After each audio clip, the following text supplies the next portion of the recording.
Hello बच्चे लोग, तो कैसे आप लोग?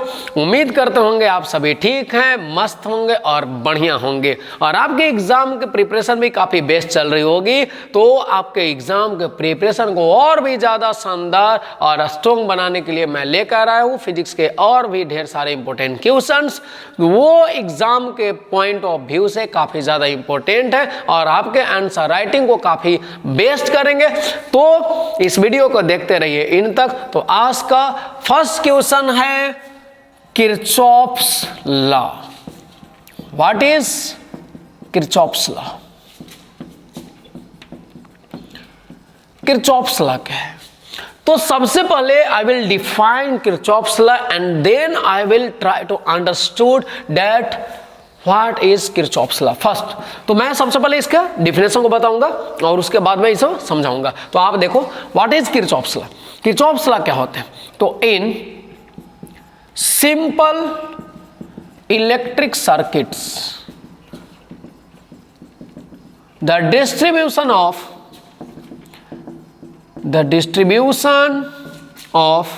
current and voltage is understood by Ohm's law, but in actual practice, if we go through complex circuits, then the distribution of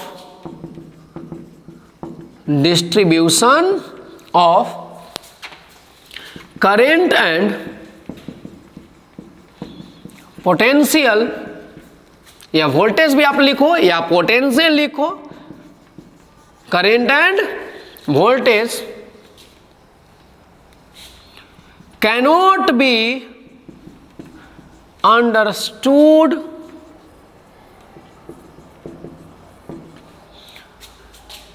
or solved by Ohm's law. In this situation,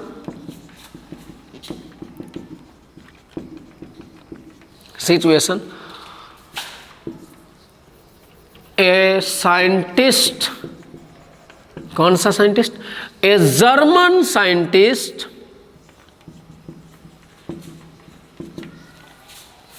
Robert Gustav Kirchhoff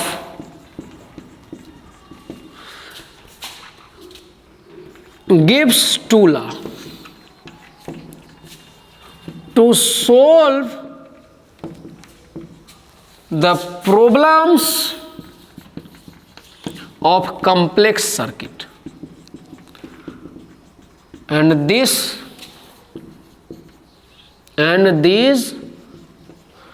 law are called Kirchhoff's law in his honor. बात समझ में आया? समझ में तो sir कुछ भी नहीं आया। तो देखिए कहना क्या है, मैं बता रहा हूं किरचॉफ्स लॉ के बारे में। तो अगर कोई भी electric circuit simple electric circuit हो तो उसमें करंट और वोल्टेज के डिस्ट्रीब्यूशन को ओम्स लॉ से हम लोग सिंपली बिल्कुल आसानी से हम लोग क्या करते हैं, समझ जाते हैं। The distribution of current and voltage can be simply understood by Ohm's law in simple electric circuit. ठीक है, बट प्रॉब्लम है कि if we go through complex electric circuit, अगर हम कॉम्प्लेक्स इलेक्ट्रिक सर्किट से कभी गुजरते हैं, सामना होता है, तो उसमें करंट और वोल्टेज के डिस्ट्रीब्यूशन को आप ओम्स लॉ से नहीं समझ पाएंगे। आप ओम्स लॉ से उन करंट और डिस्ट्रीब्यूशन का एक्सप्लेनिंग आप नहीं कर सकते हैं। ठीक है, तो कॉम्प्लेक्स सर्किट के लिए जो साइंटिस्ट एक थे रॉबर्ट गुस्ताव किरचॉफ, ये कहाँ एक जर्मन साइंटिस्ट थे। उन्होंने कॉम्प्लेक्स सर्किट के लिए 2 रूल बताया, ठीक है, जिसे क्या बोला जाता है, किरचॉफ्स रूल बोला जाता है। इन्होंने जो रूल दिया किरचॉफ्स रूल, वो स्पेशली किसके लिए है, किसी कॉम्प्लेक्स सर्किट के लिए। कोई भी कॉम्प्लेक्स सर्किट में करेंट और वोल्टेज, इसके डिस्ट्रीब्यूशन को सोल्व करने के लिए, समझने के लिए हम जिस रूल का यूज करते हैं वह किरचॉफ्स रूल कहलाता है। और ये जो है कौन सा साइंटिस्ट के द्वारा प्रोवाइड किया गया था, रॉबर्ट गुस्ताव किरचॉफ के द्वारा, जो एक जर्मन साइंटिस्ट थे। बिल्कुल बात समझ में आया होगा। फिर से मैं रिपीट करूं तो देख लो सिंपली, ओम्स लॉ क्या कहता है कि किसी भी सिंपल इलेक्ट्रिक सर्किट की बात मैं करूं, सिंपल इलेक्ट्रिक सर्किट की बात करूं तो उसमें करंट और वोल्टेज के डिस्ट्रीब्यूशन को आसानी से ओम्स लॉ के द्वारा हम समझ सकते हैं। लेकिन अगर कोई कॉम्प्लेक्स सर्किट हो जिसमें ढेर सारे रेजिस्टर लगे हुए हैं, ढेर सारे सोर्स ऑफ इलेक्ट्रोमोटिव फोर्स लगे हुए हैं, तो वैसे सर्किट में करंट और वोल्टेज के डिस्ट्रीब्यूशन को ओम्स लॉ नहीं समझा पाता है, यानी ओम्स लॉ वहां फेल कर जाता है। तो वैसे कंडीशन में, कॉम्प्लेक्स सर्किट के सिचुएशन में करंट और वोल्टेज के डिस्ट्रीब्यूशन को हम जिस रूल से समझते हैं उसको क्या बोलते हैं, किरचॉफ्स लॉ बोलते हैं। तो किरचॉफ्स ने कितने रूल बताए, 2 रूल बताए, ठीक है। फर्स्ट को बोलते हैं किरचॉफ्स फर्स्ट लॉ और second is Kirchhoff's second law. मैं आपको यहां पर श्योर करना चाहता हूं कि जो सिंपल इलेक्ट्रिक सर्किट और कॉम्प्लेक्स सर्किट का मतलब क्या होता है। सिंपल इलेक्ट्रिक सर्किट का मतलब होता है कि कोई भी इलेक्ट्रिक सर्किट जिसमें रेजिस्टर्स जो हैं कम लगे हुए होंगे, ठीक है। 1-2 रेजिस्टर लगा दिया मैंने, चलो यहाँ पर भी मैंने क्या किया, एक रेजिस्टर लगा दिया, यहाँ पर एक इलेक्ट्रोमोटिव फोर्स का सेल, ये सोर्स लगा दिया, ठीक है। तो बस ये जो सर्किट बन रहा है ना, ये कौन सा सर्किट है, सिंपल इलेक्ट्रिक सर्किट है। मतलब number of electromotive force source and resistors are small, then the circuit is called simple electric circuit. But complex electric circuit consists a number of resistors and a number of sources of electromotive force.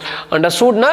चलो, तो मैं अब बता रहा हूं Kirchhoff's first law के बारे में। आपको लैंग्वेज पूछेगा, आप बिल्कुल ये लैंग्वेज लिखेंगे, ठीक है। तो चलिए आगे हम लोग बात को बढ़ाते हैं और पढ़ने जा रहे हैं किरचॉफ्स फर्स्ट लॉ। आखिर किरचॉफ ने अपने फर्स्ट लॉ में ऐसी क्या बात बताई और किस तरीके से उन्होंने कॉम्प्लेक्स सर्किट के लिए जो प्रॉब्लम आई, जो ओम्स लॉ सोल्व नहीं कर पाया, ओम्स लॉ से सोल्व करने में हमें काफ़ी कठिनाई हुई, तो उसको कैसे उन्होंने दूर किया, ठीक है। तो उसी के बारे में हम लोग यहाँ स्टडी करने वाले हैं। तो चलिए तो पढ़ेंगे Kirchhoff's first law. What is Kirchhoff's first law? First law, ठीक है। तो पहले तो मैं बात बता दूं कि किरचॉफ्स फर्स्ट लॉ जो है, इसको आप जंक्शन रूल भी बोल सकते हो, इसे आप जंक्शन लॉ भी कह सकते हो या जंक्शन थ्योरम भी कह सकते हो। और क्या कह सकते हैं सर? इसे आप करेंट रूल भी बोल सकते हो। सर इतने सारे निक नेम तो मेरे खुद के भी नहीं है, किरचॉफ्स के रूल के इतने सारे निक नेम है सर। इसको हम किरचॉफ्स फर्स्ट लॉ भी बोल सकते हैं, जंक्शन रूल भी बोल सकते हैं, करेंट रूल भी बोल सकते हैं, जंक्शन थ्योरम भी बोल सकते हैं, जंक्शन लॉ भी बोल सकते हैं। क्या बोल सकते हैं? Junction law. काफी ज्यादा कर्सिव हो गया ना, जंक्शन लॉ, ठीक है, जंक्शन लॉ भी कह सकते हैं। तो चलिए किरचॉफ्स फर्स्ट लॉ में आखिर बोला क्या गया है, कौन सी बात को समझाई गई है। तो किरचॉफ्स ने फर्स्ट लॉ में क्या कहा, मैं सबसे पहले स्टेटमेंट को बताता हूं। तो according to Kirchhoff's first law, according to Kirchhoff's first law, the algebraic sum of all the currents meeting at a point in the mesh of conductor wires, in the mesh मतलब ढेर सारा group में wire in the mesh of conductor wires, wire is 0। मतलब क्या कि कोई भी point है मेश ऑफ कंडक्टर वायर, मतलब कि कंडक्टर वायर जो है ढेर सारा कंडक्टर वायर ऐसे गया, ऐसे आया, ऐसे आया, समझ रहे हैं। अब समझो, इससे सपोज करो ये वाले वायर से करंट I1 आया, इससे I2 करंट आ रहा है, इससे I3 करंट इस डायरेक्शन में फ्लो किया, I4 करंट मैंने यहाँ कर दिया, I5 करंट इस तरफ है, I6 करंट इस तरफ है। तो ये जो पॉइंट है, इस पॉइंट को हम लोग क्या बोलते हैं, या तो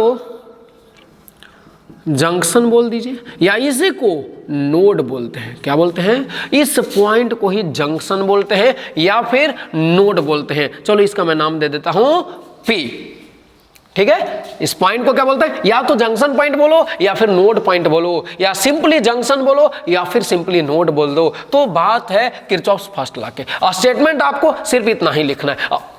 अब मैं समझा रहा हूं, समझना। किरचॉफ्स ने अपने फर्स्ट रूल में आखिर क्या बोला, उन्होंने क्या समझाया? तो उन्होंने बताया कि अगर ढेर सारा इलेक्ट्रिक वायर जो है, जिसे करंट कैरिंग वायर बोलिए, अगर किसी पॉइंट पर मीट कर रहा है, तो इस पॉइंट पर मीट करने वाले सभी इलेक्ट्रिक करंट का अलजेब्रिक सम जो होता है वो 0 होता है। The algebraic sum of all the current meeting at a point is 0। Sir, algebraic sum का मतलब क्या होता है? सर, अलजेब्रिक सम का मतलब होता है एक ऐसा सम जिसमें हम पॉजिटिव और निगेटिव साइन दोनों को दिखाते हुए यूज करेंगे। तो आपका समस्या होगा, सर कौन से करंट के लिए मैं पॉजिटिव साइन का यूज करूं और कौन से करंट के लिए निगेटिव साइन का यूज करूं? तो इसको जानने के लिए बने रही मेरे साथ। मैं मृत्युंजय कुमार, आपके टीचर। सर आप मेरे टीचर हो? हाँ सर। तो देख लो, पॉजिटिव कौन सा, कब पॉजिटिव साइन? तो देखो मैं बता रहा हूं, अगर टुवार्ड द जंक्शन, आपको दिखाई दे रहा है, टुवार्ड द जंक्शन अगर करंट रहेगा तो मुझे क्या लेना है, उसके डायरेक्शन को पॉजिटिव लेनी है। अगर टुवार्ड द जंक्शन नहीं रहे, आउटवार्ड द जंक्शन रहे, किधर है? आउटवार्ड द जंक्शन रहेगा, तो इस कंडीशन में जो करंट की साइन होगी वो निगेटिव होगी।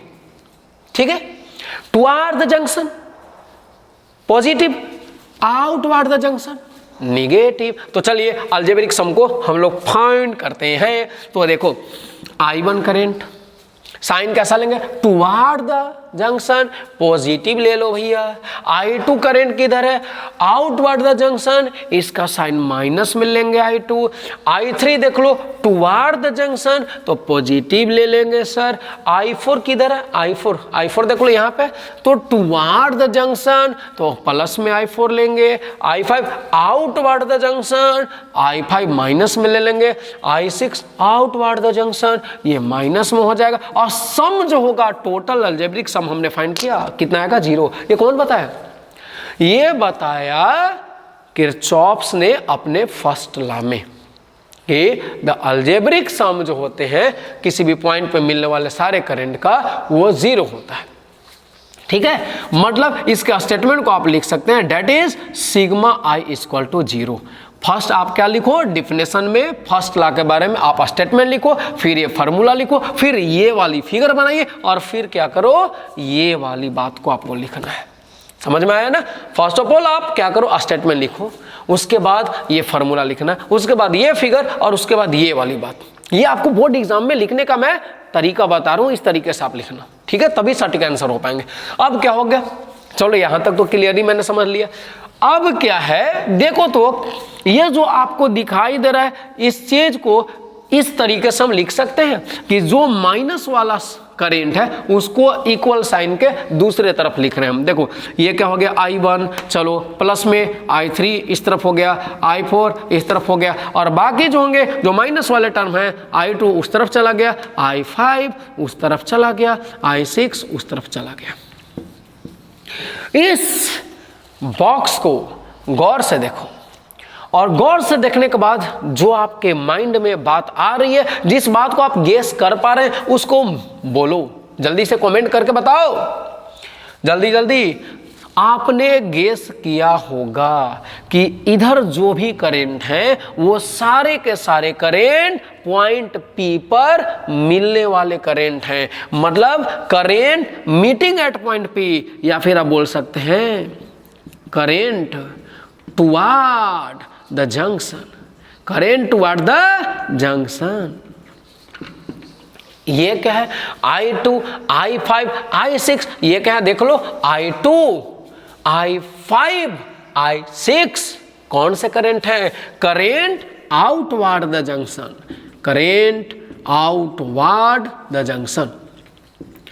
तो आप यहां से बोल सकते हैं कि current toward the junction is equal to current outward the junction, यानी आप यहां पर देख रहे हैं कि जो भी जंक्शन पे मिलने वाले करंट, जंक्शन के टुवार्ड, जंक्शन के तरफ फ्लो करने वाले करंट का जो सम है वो जंक्शन से दूर जाने वाले करंट के सम के इक्वल है, ठीक है ना। या फिर आप ऐसे भी लिख सकते हैं कि ये क्या है? जंक्शन के तरफ आने वाले करंट है, यानी हम बोल सकते हैं कि टोटल इनकमिंग करंट जो है उसका sum total out going current, ये I1, I3, I4 देख लो, I1, I3, I4 ये इनकमिंग करंट है, और I2, I5, I6 क्या है? आउट गोइंग करंट है। तो आप लिख सकते हैं कि टोटल इनकमिंग करंट का सम जो होगा टोटल आउटगोइंग करंट के इक्वल हो रहा है। कौन से लॉ में? किरचॉफ्स के फर्स्ट लॉ में। जल्दी से इसको आप लोग नोट कर लो, राइट डाउन। हो गए बच्चे? हो गए? चलिए मैं इरेज करता हूं, ठीक है। चलिए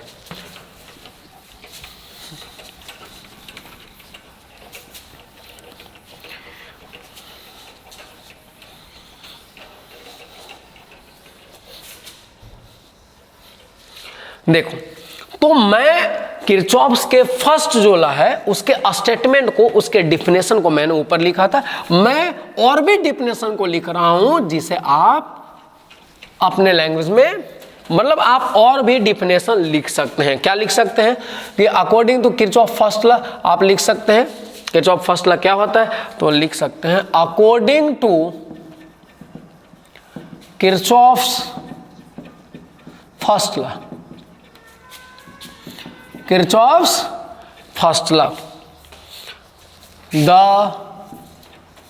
sum of current toward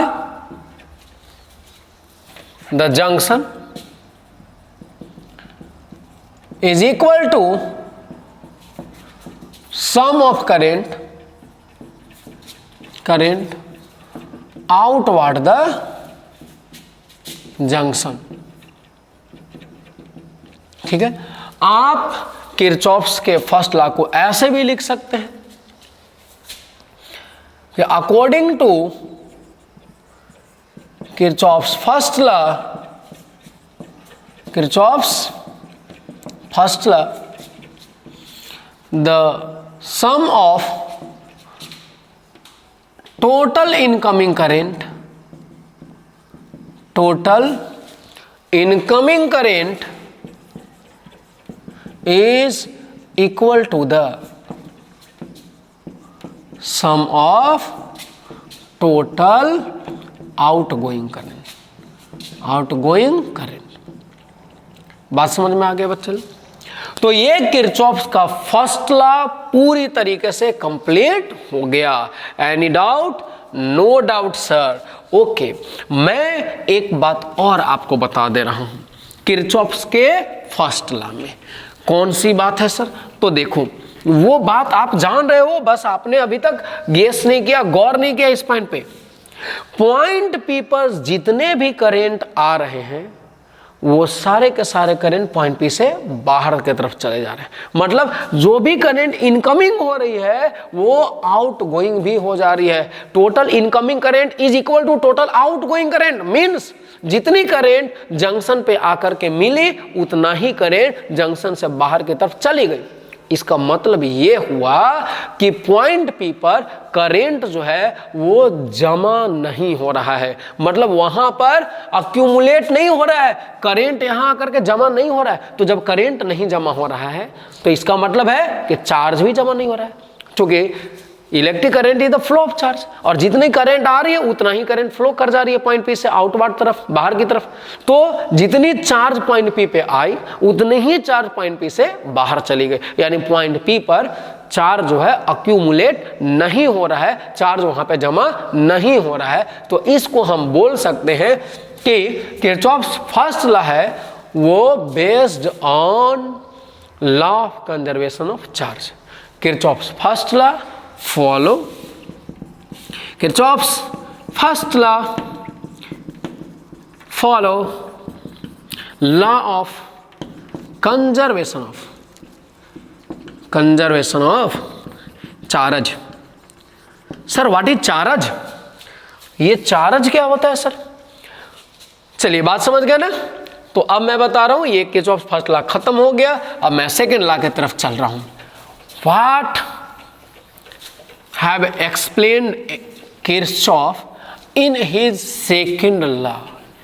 Now we will study about Kirchhoff's second law. What is the facts which is deal in second law of Kirchhoff's?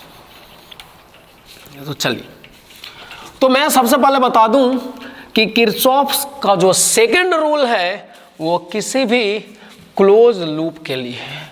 क्या है? Kirchhoff's second rule. हम लोग स्टडी करने जा रहे हैं किरचॉफ्स सेकेंड रूल के बारे में। किरचॉफ्स सेकेंड रूल, तो ये जो किरचॉफ्स सेकेंड रूल है, पहले तो मैं इसको बता रहा हूं इसका निक नेम क्या क्या है। तो आप इसको बोल सकते हैं क्या? वोल्टेज रूल भी बोल सकते हैं, वोल्टेज रूल भी बोल सकते हैं, इसको आप बोल सकते हैं लूप रूल भी बोल सकते हैं, या लूप लॉ भी बोल सकते हैं, और इसको क्या बोल सकते हैं, और किरचॉफ सेकेंड रूल बोलिए, या इसी को हम लोग बोलेंगे वोल्टेज रूल बोलेंगे, या इसी को बोलेंगे लूप रूल बोलेंगे, या फिर इसी को बोलते हैं मेश लॉ बोलते हैं। लूप भी बोलो और मेश भी बोलो, ठीक है। ये बात समझ में आ गई आपके? तो चलिए, और ये बात से क्लियर हो लिया कि ये कोई लूप के लिए है, किसी भी क्लोज लूप के लिए बात आती है, ठीक है ना, क्लोज लूप के लिए बात आती है। तो देखिए मैं आपको बता रहा हूं इसका स्टेटमेंट, किरचॉफ सेकेंड लॉ जो है उसके स्टेटमेंट क्या है। तो द प्रोडक्ट ऑफ, ऐसे लिखो, in any closed loop of electric circuit, electric circuit के किसी भी क्लोज लूप की बात हो रही है यहां पे। In any close loop of electric circuit the algebraic sum of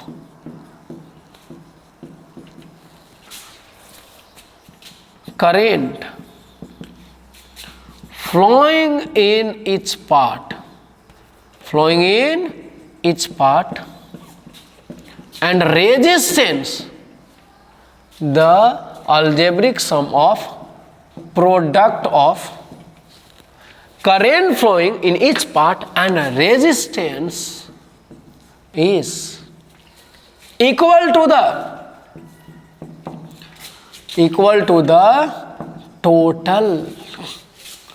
total electromotive force.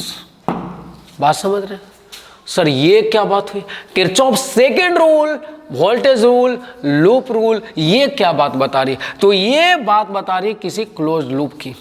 ये किसकी बात बता रही है? क्लोज लूप की, ठीक है। मैं आपको बता देता हूं कि मेश और लूप जो हैं दोनों एक ही वर्ड के सेंस में, एक ही सेंस में ये दोनों वर्ड का यूज किया जा रहा है। यहाँ पे क्लोज लूप की बात हो रही है, मेश मतलब क्लोज मेश की बात हो रही है।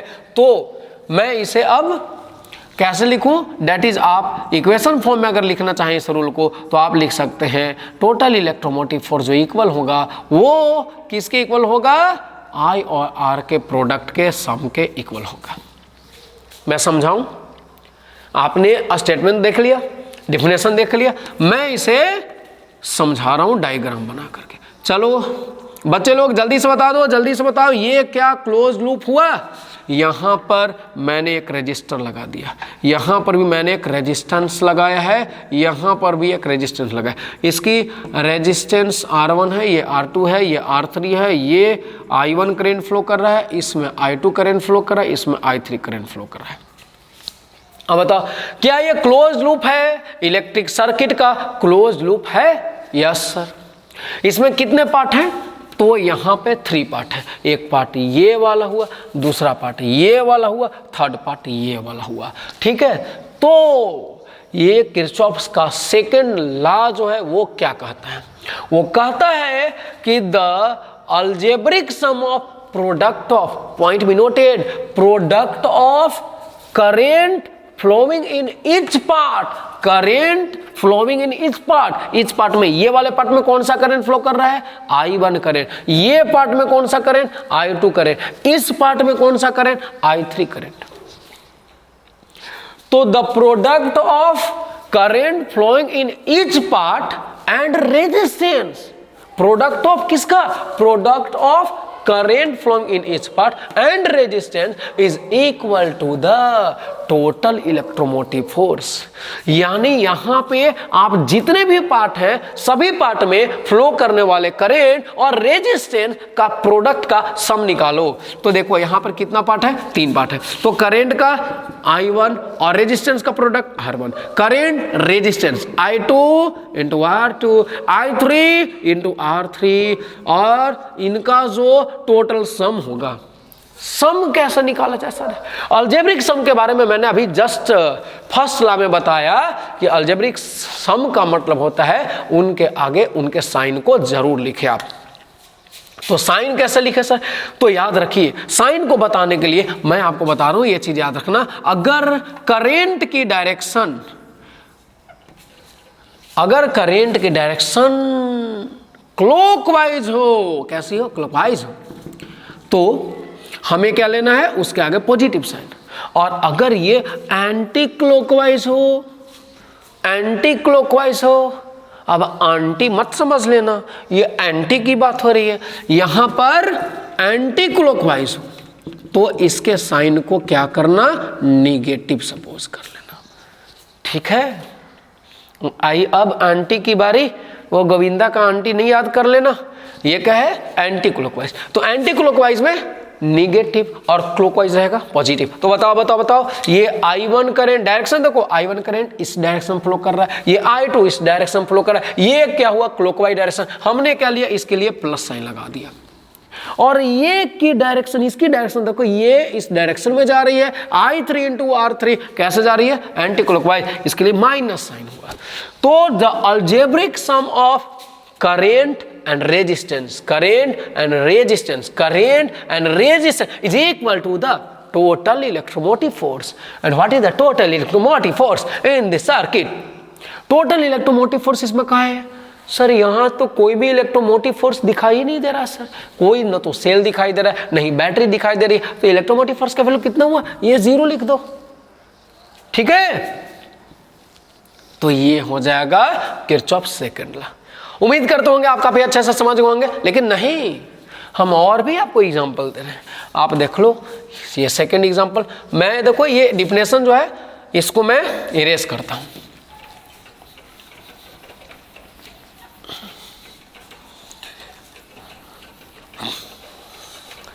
आप लोग जो है ना बिना स्क्रीनशॉट लिए जल्दी जल्दी उतारते रहिए।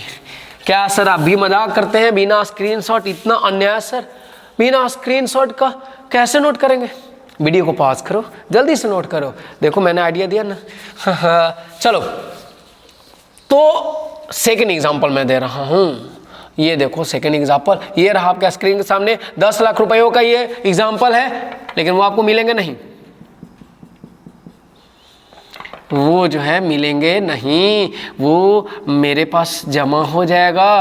चलो, तो ये रेजिस्टेंस मैंने R1 लगाया, ये रेजिस्टेंस R2 लगाया, ये रेजिस्टेंस R3 लगाया, ये दिया करंट I1 और ये दिया करंट I2 और ये दिया करंट I3, और यहाँ पे मैंने इलेक्ट्रोमोटिव फोर्स का एक सोर्स भी लगा रखा है। ये सोर्स है ए। अब चलो क्या करें, Kirchhoff's law, Kirchhoff second law लगाए, तो चलो लगा दो। कैसे? किरचॉफ्स ने कहा था, मैंने कुछ नहीं कहा है और मैं कुछ कह भी नहीं रहा हूं, आप कुछ सुन भी नहीं रहे हो। हाँ सर, सच में नहीं सुन रहे हो तुम बदमाश बच्चा लोग, जल्दी से समझो इधर। किरचॉफ्स ने क्या कहा कि किसी भी क्लोज लूप के, किसी भी क्लोज इलेक्ट्रिक सर्किट के प्रत्येक पार्ट में, सभी पार्ट में, ईच पार्ट में करंट रेजिस्टेंस का प्रोडक्ट, करंट रेजिस्टेंस का प्रोडक्ट का sum, algebraic sum total electromotive force के बराबर होता है। तो बताओ इस पार्ट में करंट क्या है, I1, रेजिस्टेंस R1, करंट क्या है I2, रेजिस्टेंस R2, करंट क्या है I3, रेजिस्टेंस क्या R3 बराबर। लिखने का पहले हम लोग क्या करते हैं, अलजेब्रिक सम करते हैं, तो साइन तो हमको देना पड़ेगा ना सर। आप सर है कि रेडियो है सर, बहुत स्पीड बोलते हैं सर आप। I1 इंटू R1 देखो, अगर ये डायरेक्शन क्लॉकवाइज रहेगा, ये करंट का डायरेक्शन देखो, ये करंट ये दिखाई दे रहा है, तो करंट का डायरेक्शन क्लॉकवाइज, ये करंट क्लॉकवाइज, तो डायरेक्शन क्लॉकवाइज रहेगा तो साइन प्लस लेंगे। और ये एंटी क्लॉकवाइज चल रहा है आंटी जी के पास, तो ये एंटी क्लॉकवाइज में माइनस का साइन लेंगे। अब बताओ, तो ये क्या हुआ, algebraic sum of product of current and resistance is equal to the total electromotive force, and the total electromotive force in the circuit is E। इस सर्किट में देखो, गोल गोल देखो, राउंड राउंड देखो, कहां पे इलेक्ट्रोमोटिव फोर्स दिखाई दिया, एक ही जगह दिखाई दिया। तो ये जो है, ये पूरा अलजेब्रिक सम किसके इक्वल होगा, टोटल इलेक्ट्रोमोटिव फोर्स के इक्वल होगा। तो ये हो गया किरचॉफ का सेकंड रूल। उम्मीद करते होंगे आप काफी अच्छे से समझ गए होंगे, लेकिन नहीं, मैं और भी आपको एग्जांपल दे रहा हूं। तो अभी एग्जांपल नंबर थर्ड क्या कहता है बच्चे लोग, एग्जांपल नंबर थर्ड को आने तो दीजिए, तब तो कहेगा वो, आने का पहले ही कैसे कह देगा। तो चलो सर, एग्जांपल थर्ड को आने दो, वेट करते हैं, एक गिलास पानी तो कम से कम पी ले, बहुत थक गए। तो चलो बच्चे लोग, बात है एग्जांपल थर्ड की। मैंने क्या किया, एक क्लोज डरावना सा इलेक्ट्रिक सर्किट दे दिया, ठीक। अब यहां पे मैंने रेजिस्टर एक लगाया, एक रेजिस्टर यहां लगाया, एक रेजिस्टर यहां लगा दिया और एक रेजिस्टर यहां लगा दिया। सर आपने अपने जिंदगी में रेजिस्टर लगाने के अलावा कुछ किया? आप सिर्फ रेजिस्टर लगाते हो। हाँ, मेरा काम ही यही है। तो चलो यहाँ पे भी एक रजिस्टर लगा दिया, ये रजिस्टर है R1, ये रजिस्टर R2, ये R3, ये रजिस्टर R4, ये रहा रजिस्टर R5। बात तो समझ में आया? चलो मैंने क्या किया, यहाँ पे करंट I1 फ्लो कराया, यहाँ पे I2 करंट फ्लो कराया, यहाँ पे करंट I3 फ्लो कराया, यहाँ पे इलेक्ट्रोमोटिव फोर्स का एक सोर्स भी लगा दिया, ठीक है। यहाँ पर करंट फ्लो कराया I4 और यहाँ पर इलेक्ट्रोमोटिव फोर्स का एक सोर्स लगा दिया E। इसमें करंट फ्लो हो रहा है I5, इसमें चल। अब इसमें बताओ, ये सिंपल सर्किट है, क्या इसमें ओम्स लॉ आप अप्लाई कर सकते हैं? सर ओम्स लॉ तो अप्लाई नहीं होगा, बिकॉज सर ये सर्किट जो सिंपल नहीं लग रहा है sir, because a number of resistors and a number of electromotive, a number of resistors and a number of sources of electromotive force are connected in the circuit. So the circuit is not a simple circuit, this is complex circuit, and complex circuit is solved by Kirchhoff's law, and Kirchhoff's second law हम लोग यहाँ पे apply करेंगे। तो क्या कहता है Kirchhoff's second law, every part of the closed loop, किसको ऑब्जर्व करना है, every part of the close loop, the current product of current and resistance, current resistance the product of. तो सारे का प्रोडक्ट पहले आप लिखो, मैं यहाँ लिखूं, देखो ये है I1, इसका प्रोडक्ट हुआ R1 के साथ, I2 का R2 के साथ, I3 का R3 के साथ, प्रोडक्ट हुआ I3 R3, फिर हो गया